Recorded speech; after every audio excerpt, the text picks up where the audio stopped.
என் தாய்க்கும் ஒரு மகன் வேண்டும் என்று கேட்டாள் சத்தியவதி. அப்படியே ஆகட்டும் என்று கூறிய முனிவர் சில மணி நேரம் தியானத்தில் அமர்ந்தார். பின்பு 2 பிரசாதங்களை அவர் சத்தியவதியிடம் கொடுத்தார்.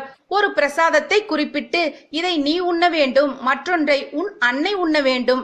அடுத்த நாள் இருவரும் குளித்துவிட்டு நீ அத்திமரத்தையும் உன் தாய் அரச மரத்தையும் சுற்ற வேண்டும் என்றார். 2 பிரசாதங்களையும் எடுத்துக்கொண்டு சத்தியவதி தன் தாயை சந்திக்க சென்றாள். நடந்த அனைத்தையும் தன் தாயிடம் தெரிவித்தாள். சில நொடிகள் யோசித்த சத்தியவதியின் தாய், நான் ஒன்று சொன்னால் நீ வருத்தப்படக்கூடாது சத்தியவதி. பொதுவாக எல்லா தந்தைகளும் தன்னுடைய மகன்தான் சிறந்தவனாக இருக்க வேண்டும் என்று எண்ணுவார்கள். ஆகையால் நீ உண்ண வேண்டும் என்று உன் கணவர் கூறிய அந்த பிரசாதத்திற்குத்தான் சக்தி அதிகமாக இருக்கும். ஆகையால் அதை நீ எனக்கு கொடுத்துவிட்டு எனக்காக கொடுத்ததை நீ உண்டுவிடு.